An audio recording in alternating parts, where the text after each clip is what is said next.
लंबा लंबा कबाब खाने वालों, बिरयानी ठूसने वालों, शादी ब्याह में तोद पे हाथ फेर फेर करके बाद मटर गश्ती करने वालों, लोग इतना मारेंगे ना कि चेहरे पहचानने में नहीं आएंगे आपको। यूं भी हमारी कौम के तकदीर के फैसले सियासी नुक्ते नजर से पार्लियामेंट और विधानसभा में होते हैं, और आपका कोई नहीं वहां पर। पड़े रहिए गली कूचे में और लड़ते रहिए और चूमते रहिए कि चूम के जन्नत में चले जाएंगे। तुम्हारे बाप की जन्नत है, चले जाओ।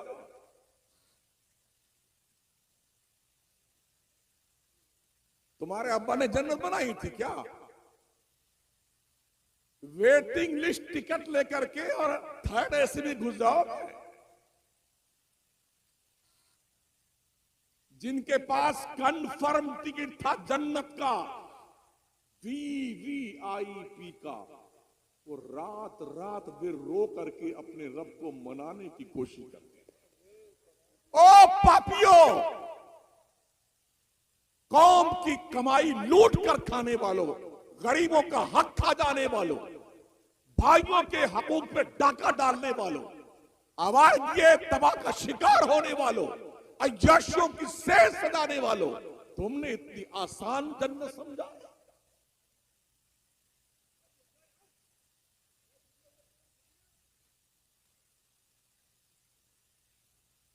अगर यही रवैया हमारा रहा जैसा कि अभी देखा गया,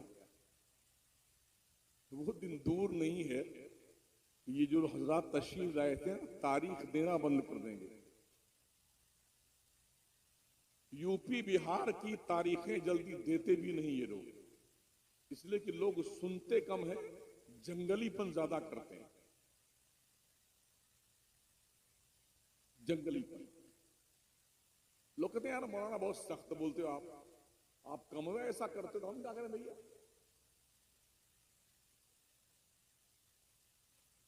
पूरी पूरी रात हमारी कौम का नौजवान जागता है, बेहयाई करता है, बेशर्मी करता है, और फिर जन्नत का ठेकेदार इंशाअल्लाह हम ही जन्नत में जाएंगे, जैसे इनके नाना ने प्रॉपर्टी दिखवाई हुआ जन्नत में जाएंगे।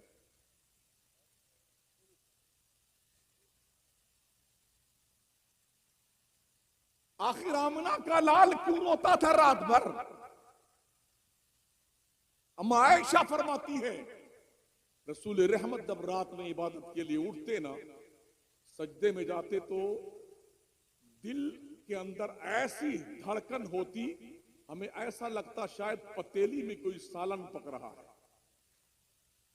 खौफ इलाही की बुनियाद पर मुसल्ले पे सर रख के जहां सजदा करते थे, अक्सर आंसुओं से मुसल्ला भीग जाया करता था, दाढ़ी शरीफ आंसुओं से तर हो जाती थी। किसके लिए रोते थे? इसी पगलाई हुई उम्मत पर, इसी बावला उम्मत के लिए, इसी अकल से पैदल उम्मत के लिए जो नसीहतें कम एक्सेप्ट करती है और अपने आप को बहुत ज्यादा माइंडेड समझती है। बाई ग्रेस पास होकर के खुशियां मनाने वालों, तुमने शर्म करनी चाहिए। एक तरफ तो हमारी कौम की बच्चियों को इर्तिदाद के रास्ते पे लगा दिया गया है, न हमारे पास कॉलेज है, न हमारे पास यूनिवर्सिटी है, न हमारे पास ढंग का स्कूल है। अगर ढंग का स्कूल और मदरसा और कॉलेज बनाया जा रहा है तो हमारी कौम को फुर्सत नहीं है कि बच्चे हमारे पढ़े वहां पर। हाँ, शादी हॉल देख लीजिए, अभी गुजरते हुए एक जगह देखा, क्या दुपट्टे से बेनियाज नकाब इधर फहरा रहा है, औरतों की लंबी लंबी टीम, ओहो दावत पे टूटी पड़ी हुई। हमारी कौम हॉल बनाती, शादी हॉल। हाँ, और अभी एक महोदय जी हमारे राजस्थान के, उन्होंने शादी हॉल बुक कराया, 80 लाख रुपए में शादी हॉल। ओहो, जब दीन की बारी आती है तो इन मर्दूदों के पास जब कोई जाता, भाई साहब कुछ मदद कीजिए दीन की राह, हाँ थोड़ा धत्ता मत्ता चल रहा है, मर गया खबीस कहीं का,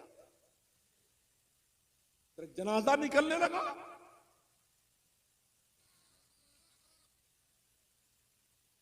ऐसा नहीं रख दो, मेहरबानी आप सुन लो, यही मेहरबानी, बड़ा एहसान आपका है। मुझे याद आ रहा सरकार मुहद्दिस आज़म पाकिस्तान का वो वाकया, जब वो पाकिस्तान किसी क्षेत्र में गए खिताब फरमाने के लिए अपने खादिम के साथ में, तो ना कोई उनको लेने आया और ना कोई नजराना फजराना दिया, ना ढंग का खाना वाना खिलाया, और जाने लगे तो कोई छोड़ने भी नहीं आया।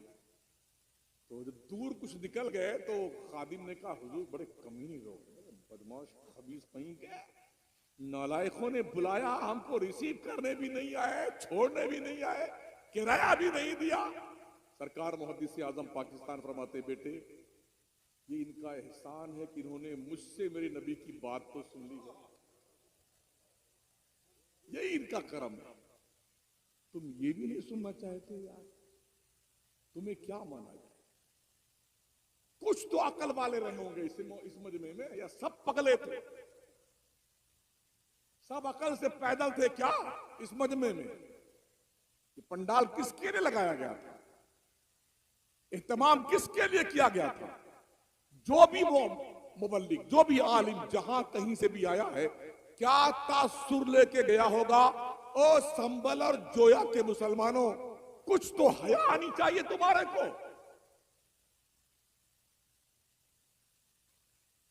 नबी रात रात भर रोते थे। हज़रत अबू बकर कहते हैं, काश मेरी मां मुझे पैदा ना करती, मैं अपने रब को हिसाब कैसे दूंगा? काश में बकरी का बच्चा होता, लोग जिबा करके मुझे खा जाते, मैं अल्लाह को हिसाब कैसे दूंगा? ये कौन है? ये वो अबू बकर हैं जिनका एहसान नबी रहमत चुका नहीं सके हैं। प्यारे आका फरमाते हैं, हमारे ऊपर इस्लाम पर जिसने भी एहसान किया, मोहम्मद ने हर एक के एहसान का बदला चुका दिया, मगर अबू बकर का एहसान, उसका बदला मोहम्मद चुका नहीं सका है। हश्र के मैदान में मेरा अल्लाह अबू बकर के एहसान का बदला चुकाएगा। ये वो रोते हैं। हज़रत उमर खौफ रब्बी की बुनियाद पर इस तरह रोते थे, आंसू बहते बहते दोनों गाल पर लकीरें बन गई थी, नालियां बन गई। और वो कहा करते थे अबू बकर सिद्दीक से, अबू बकर तू हमारी जिंदगी की सारी नेकी ले ले, गारे सौर की एक नेकी मुझे ले। ये भी कहा करते, काश उमर अबू बकर के सीने का एक बाल होता तो बड़ा अच्छा होता। पूछो ना यार, उमर की तो नेकी आसमान के सितारों के बराबर थी। अम्मा आयशा ने पूछा था एक दिन, पूरा आसमान क्लियर था और सारे सितारे निकले हुए थे, हुजूर रहमत आलम अलैहिस्सलाम उनके काशाने अक़दस में आराम फरमा रहे थे। पूछा, या रसूलल्लाह जो ये आसमान पे सितारे हैं, क्या किसी फर्दे बशर की इतनी नेकियां हो सकती हैं? मेरे हुजूर ने फरमाया, हाँ हाँ आयशा, जितने आसमान पे सितारे हैं उतनी नेकियां उमर की हैं। थोड़ा उनके दिल को यूं लगा, तो मेरे अब्बा की नेकियां कहां गई? होता नहीं है? हाँ, ये मेरे थोड़ा लगा कि मेरे अब्बा की नेकियां कहां गई। तो आका ने फरमाया, आयशा उमर की ये आसमान के सितारों बराबर सारी नेकियां अबू बकर के एक नेकी के बराबर नहीं। समझ रहे हैं? ये लोग रोते थे खुदा के खौफ से, तड़पते थे। पता है आपको, हजरत उमर फारूक आजम रज़ी अल्लाह तआला अन्हु, हजरत अबू बकर रज़ी अल्लाह तआला अन्हु जब मसनद खिलाफत में बिठाए गए ना, तो कुछ वजीफा मुतय्यन किया गया था। एक दिन बीबी ने कहा कि शौहर नामदार, कोई मीठी चीज बनाकर खाने का जी करता है। फरमाते, मेरे पास पैसा तो नहीं है अमीरुल मोमिनीन, ऐसा नहीं, एक परधनवा जीत जाए ना, परधनवा 7 पुश्तें खाती है इधर। हाँ बेटे, ठूस ठूस के खाते 7 पुश्त, एक प्रधान जीत जाए और अमीरुल मोमिनीन है, बीवी से फरमा रहे हैं कि मेरे पास पैसे नहीं कि तुम्हें मैं मीठा सामान ला के दूं खाने के लिए। कहा अगर आप इजाजत दे तो जो रोज हमें खर्चा आप देते हैं इसमें से कुछ निकाल निकाल करके, औरतों की आदत होती है ना, अगर आपने 100 रुपया दिया कुछ सामान लाने के लिए तो 90 रुपए का सामान लाएंगी, 10 चुपके से बचा लेंगे, जिसको मोदी जी ने निकलवा लिया। अरे नहीं निकलवाया था, हमारे प्रधानमंत्री महोदय बड़े प्रिय प्रधानमंत्री हैं, ऐसा निकलवाया औरतों ने, जितने 500 के नोट छुपा के रखे थे ना, सब निकलवा लिया। तो औरतों की आदत होती है, वो 10-5 रुपए बचा के रखा करती हैं। वैसे भलाई की बड़ी सोचते हैं, मगर सोचा कुछ नहीं, सब छीन लिया औरतों का पैसा, सब निकलवा लिया। तो कहा ठीक है बचा लीजिए आप। बचा बचा के थोड़ा थोड़ा इकट्ठा किया। तो एक दिन जब वाफर मिकदार में इतना पैसा हो गया कि अब मीठा बना के खाया जाए, तो कहती हैं शोहे नामदार वो बाजार से कुछ ला के दे दीजिए, और कुछ पैसा हमने इकट्ठा कर लिया है।